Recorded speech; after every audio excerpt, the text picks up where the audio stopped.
पार्वती मैया बोले तो चिंता मत करो, आप कथा सुनाओगे हम हाजी हाजी करके होकरा देते रहे।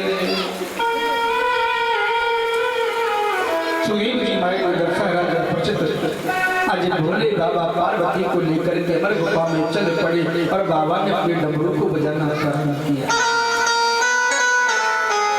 जैसे शंकर भगवान ने अपने डमरू को बजाना प्रारंभ किया, सारे जीव जंतु भयभीत होकर के दौड़ना प्रारंभ कर दिए। माना सारे जीव जंतु दौड़ पड़े और जैसे बाबा ने डमरू को बजाया सारे जीव जंतु दौड़ पड़े। कोई रुपया सब भाग रहे हैं, भागो शंकर का डमरू बज रहा है, दौड़ पड़ो। सारे के सारे दौड़ने लगे, भागो जल्दी से शंकर का आने वाला है।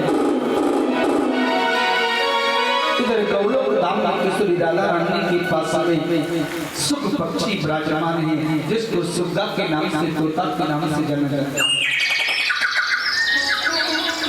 राधा रानी ने कहा सब जाओ जाकर के मृत्यु लोक में भगवान की लीला का गुणगान करो। शुक ने कहा किशोरी मैं मृत्यु लोक में नहीं जाऊंगा, क्योंकि मैं गया तो भगवान की माया मुझे जकड़ लेगी और मैं माया में पड़ना नहीं चाहता।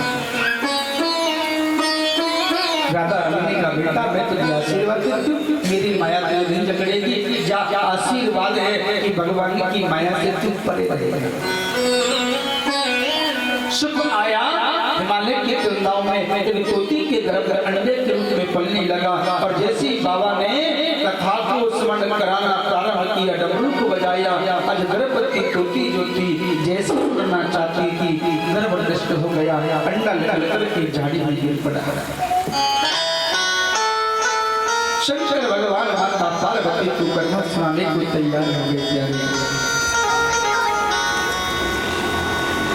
कि अमरो कथा प्राण बते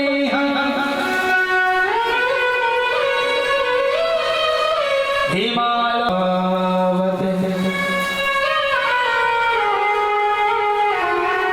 आशया पार्वती राजा कुकेरा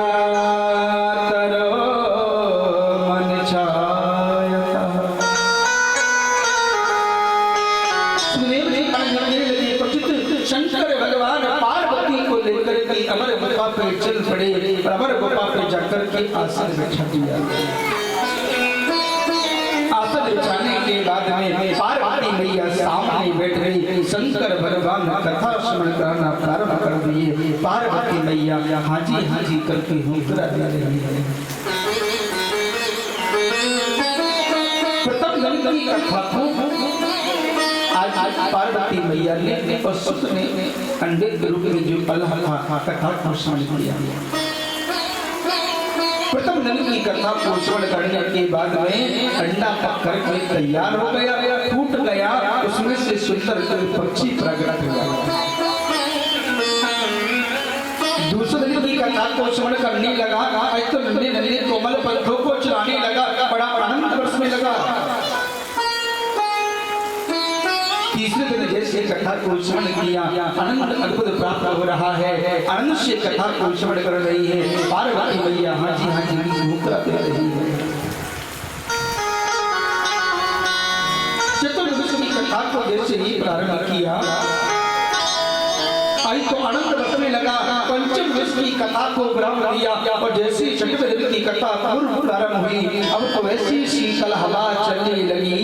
आज तो धीरे धीरे माता पार्वती को जैसे मैया को नींद सुलाने लगी, आई तो मैया को बैठे बैठे जमाई पड़ी आने लगी, नींद सुलाने लगी। सुख ने देखा मैया यदि सो गई और बाबा को पता चल गया, तो जो अमृत बरसना है ना फिर बरसने वाला है। आसन लगा करके बैठ गया और मैया जैसे नींद की झपकी लेती है, अब दौड़ करके सुख पक्षी कहता है हाँ जी, मधुर वाणी बोलने लगा। अब जैसे मैया होकरा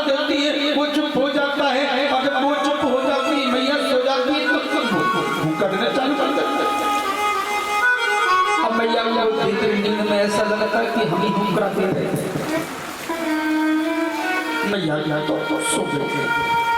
शुभ पक्षी हाजी हाजी करके रुकरा देने लगा और जैसे साथ ने कथा को ग्राम दिया बाबा ने जोर से जयकारा लगाया, बोली भक्त वत्सल भगवान की जय हो। पार्वती मैया की नींद खुल गई पर मैया बोली बाबा वो उद्धव जी गोपियों से क्या क्या रहे। शंकर भगवान बोले उद्धव गोपियों से। देवी ये तो कई दिन पहले की कथा है। पार्वती मैया बोले माफ करना महाराज, हम नींद आ गई, हम तो सो गए, हमको सो गए। इतना जब शंकर भगवान और देवी अभी तुम सो गई थी तो हाजी हाजी करके भूखरा कौन दे रहा। पार्वती मैया बोली हमको नहीं पता, बाबा के सामने देखा कोई नजर नहीं आया, दाएं देखा कोई नजर नहीं आया, पीछे मुड़ करके देखा तो व्यास वंश के पीछे जो पक्षी विराजमान है। शंकर भगवान बोले आप मुस्कुरा दे रहे थे, मुस्कुरा करके बोला बाबा ने कहा कम करो तुम मरने को तैयार हो जाओ। सुख घबरा गया, सुखने का बाबा मैंने कथा को समझ गया कौन सा अपराध हो गया, फिर तुम मुझे मारने की बात करते हो। ऐसा कौन सा अपराध हो गया। तब शंकर भगवान ने कहा शास्त्र कहता है तुम सामने बैठ करके कथा को स्मरण करते तो मैं कुछ नहीं कहता, दाएं बाएं बैठ के कथा को सुनते कुछ नहीं कहता। तो शास्त्र कहता है जो चोरी से छुप करके जो कथा को स्मरण करता है वो पाप का भागी होता, दंडनीय होता, अपराधी होता है। अब बहुत लोग सोच रहे हमारे तो घर कई आवाज आ रही है, नहीं पढ़े रहे पर कथा सुनते रहे।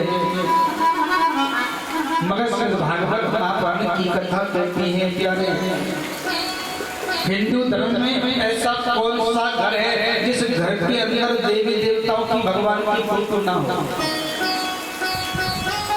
अब श्रावण का महीना आ रहा है, अब सोचे हम तो अपने घर में एक लोटा जल फोटो को चढ़ा देंगे, अपने घर में शंकर भगवान ने एक लोटा जल चढ़ा देंगे तो मंदिर में कोई दर्शन करके आएगा, ताला लगा जाएगा प्यारे। पर सुखदेव जी महाराज कहने लगे राजन जब तक उसके दरबार में जाकर भाज नहीं लगाते तब तक हमको सुख की प्राप्ति होने वाली नहीं है। सुख पक्षी तो घबरा गया। बाबा ने कहा कि मैं दिल भिड़ दूंगा। मैं हाथ जोड़ करके बोली बाबा इसकी कोई गलती नहीं है माना कि पागंबर पर और महादेव जी बैठे कि पार्वती को कथा सुना मन लाग जब त्रिपुरा उमा के बढ़ गए सोता गिरा गए सोता उमा के बढ़ गए सोता गिरा गए सोता उमा के बढ़ गए सोता गिरा गए सोता उमा के बढ़ गए सोता गिरा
घबराए। सुनकर बातें भोले की सुखदेव मुनि घबराए।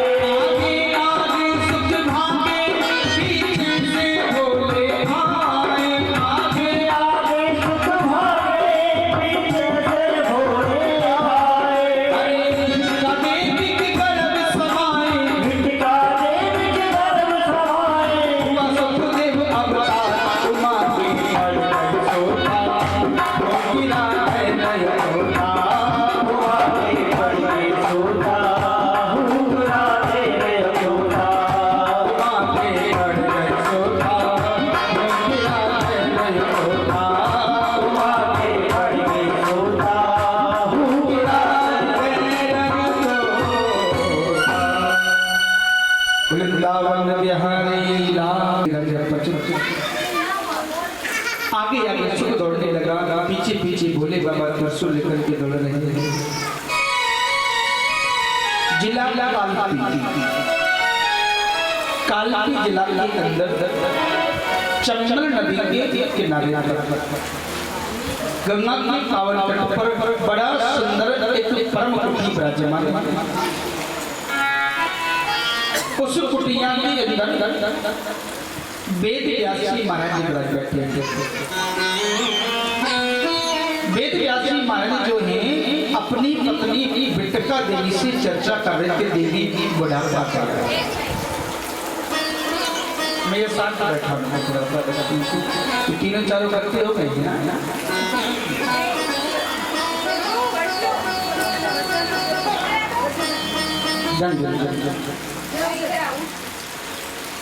वेद व्यास जी माता भिटका देवी से चर्चा कर रहे थे।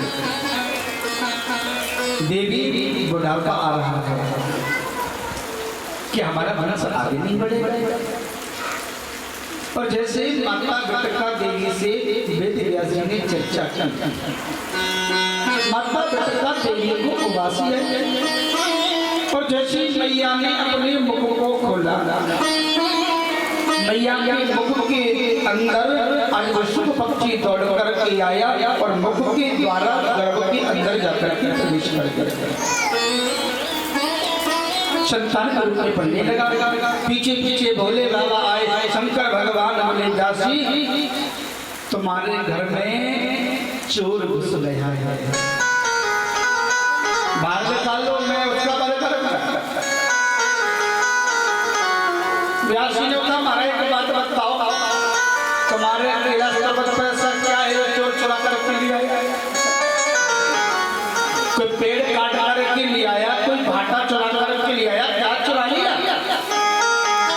शंकर भगवान बोले व्यास जी उस चोर ने मेरी अमर कथा की चोरी की। व्यास जी बोले तो फिर क्या करोगे? शंकर भगवान बोले इसको बाहर निकालो, बंद करूंगा।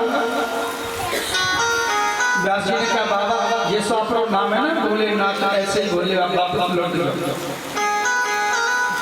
शंकर भगवान बोले पहले वृंद भी नहीं चाहता।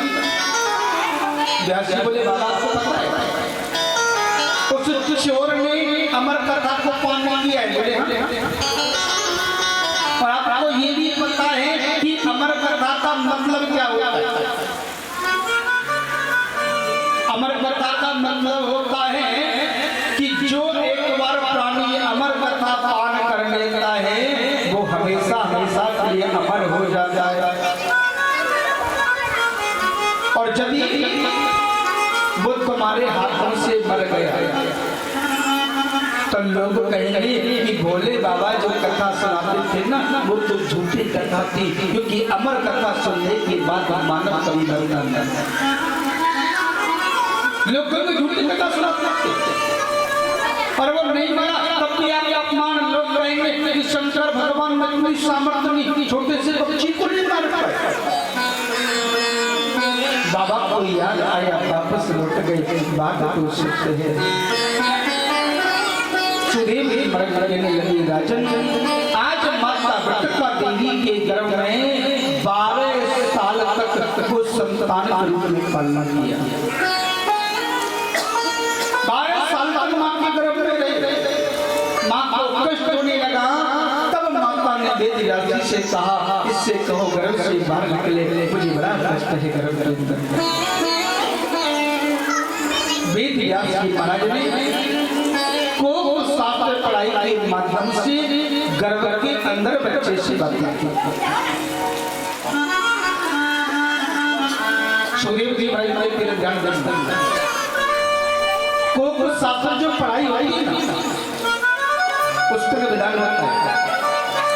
जो इंसान को शास्त्र नाम की पढ़ाई को पढ़ लेता है, वो संसार के जितने भी चराचर जीव बातें करते हैं सबके बारे में पता चल जाता है कि कोयल क्या कह रही है, मोर क्या कह रहा है, कबूतर क्या कह रहा है, गाय क्या कह रही है, कुत्ता क्या कह रहा है। जितने भी जीव हैं संसार में, सबकी भाषा को इंसान पढ़ लेता है ये क्या कहना चाह रहा है। को शास्त्र पढ़ाई के माध्यम से गर्भ के अंदर ही संतान से बातें कर सकते हो, पर को शास्त्र की जो गिनती है ना, वो वेदों की गिनती होती है। जैसे एक होता है निराकार, दो होते चंदा और सूरज, तीनों लोग, चार दिशा, पांच पांडव, छठे नारायण। मान लो भाई ज्यादा दिक्कत है तो सुधर नहीं जाऊंगे।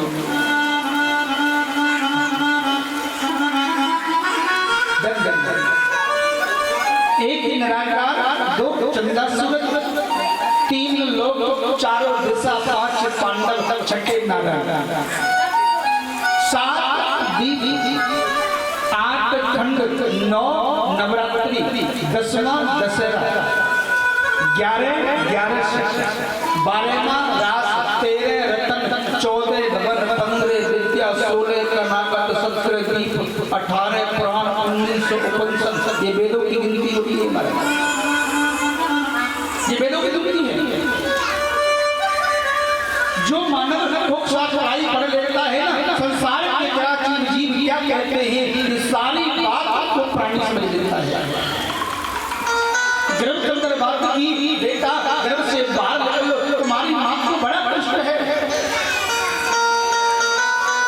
अंदर बच्चे ने कहा मैं गर्भ से बाहर नहीं आऊंगा। बोले क्यों? तो मैं बाहर आया तो भगवान की माया मुझे जकड़ लेगी, पर मैं माया में पड़ना नहीं चाहता। बाहर से व्यास जी ने कहा बेटा मैं तुझे वचन देता हूँ, भगवान की माया नहीं जकड़ेगी, बाहर निकलो। तब अंदर से बेटा ने कहा पिताजी अभी तो मैं गर्भ से बाहर नहीं आया, अभी से बेटा बेटा चल रहा है, बेटा आ जाओ, बेटा आ जाओ, बेटा आ जाओ, जाओ। तुम तो स्वयं भगवान की माया ने पकड़ करके रखे हो,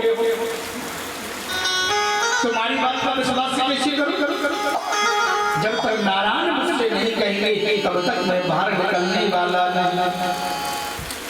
भगवान नारायण से प्रार्थना की, भगवान नारायण ने कहा बेटा तुम गर्भ से बाहर निकलो, मेरी माया तुमको नहीं जकड़ेगी। 12 वर्ष के बाद आज उस बच्चे ने माता बटका देवी के गर्भ से जन्म लिया और जन्म लेके अपनी नाभि को कंधे पे टाला और जंगल को निकल गया। पीछे पीछे व्यास जी चिल्ला रहे बेटा सुखदेव रुक जाओ, बेटा सुखदेव रुक जाओ। पर सुखदेव मुनि ने पीछे मुड़कर के नहीं देखा। सुखदेव जी महाराज का जन्म हुआ। बोले सुखदेव जी महाराज आगे एक सरोवर था, सरोवर में कुछ कन्या नग्न स्नान कर रही थी। सुखदेव को देखकर के घर से बाहर निकली और व्यास जी को देखकर दौड़ पड़ी, हाथ जोड़ के बोली बाबा विलंब हो गया, माफी चाहते। तब व्यास जी ने कहा बेटी तुम्हारे सामने मेरा जवान बेटा निकल करके गया, तुमने उनको देख करके कपड़ों को नहीं पहना, पर मुझे बूढ़े बाबा को देख करके तुम तुरंत रखती हो, आपको लज्जा नहीं आती? तब हाथ जोड़कर कुछ कन्याओं ने कहा बाबा तुम्हारा बेटा जो सुखदेव है वो परमहंस है, उसे किसी भी स्त्री पुरुष का कोई ज्ञान नहीं है। उनके सामने करोड़ों वस्त्र पहन लिया जाए तब भी वस्त्र के समान है और आपको संसार की हर प्राणी को जान जाए। और वापस लौट जाओ ना तो कोई किसी का पुत्र है और ना कोई किसी का पिता है। कितनी बार ये तुम्हारा पुत्र बनकर के आए, कितनी बार तुम्हारा पिता बनकर के आए हो, ये तो जीते का जंजाल है, बाप तो लौट जाओ पर है। ये लौट करके आने वाला नहीं। सुखदेव जी तो जंगल को चले गए, व्यास जी घर लौट करके आए और व्यास जी ने विचार किया कि मैंने यदि सुखदेव को कथा को नहीं सुनाया तो मेरा कथा लिखना बेकार हो जाएगा। सुखदेव जी जाकर के समाधि लगा करके बैठ गए। व्यास जी ने अपने शिष्यों को भेजा और कहा जाओ जाकर के सुखदेव की समाधि को तोड़ो। शिष्य गए जाकर के भगवान की लीलाओं का बखान करने लगे। माना कि अहो बकी कालकूटम विस्माल्या नंदी गोप सुता कृष्णा भूत नवाल घाटन। शिष्यों ने कहा आहा देखो, अहो बकी कालकूटम विस्माल्या। नंद बाबा को छोटो सो लाला और जैसी बात को जन्म भयो, जन्म होते ही कालकूटक नाम को जहर लगा करके एक बकी नामक की जो राक्षसी थी ना, वो कन्हैया को मारने को लाला को चल इतना कहा। सुखदेव की समाधि टूट गई। कौन है ऐसी पापड़ जो छोटे से बच्चे को मारने के लिए आगे बताओ ना। शिष्यों ने कहा भैया यहाँ से आगे सुनना है ना तो गुरुदेव के पास चलना पड़ेगा, हमको उससे आगे नहीं है। सुखदेव ने सोचा होगा कोई क्या लेना देना, अपने को तो भजन करना फिर बैठे। गुरुदेव को बताया, गुरुदेव ने पूछा क्या हुआ। शिष्यों ने कहा समाधि तो टूटी फिर बैठे, कल फिर जाओ। दूसरे ने भेजा, दूसरे श्लोक को लेकर कि अहो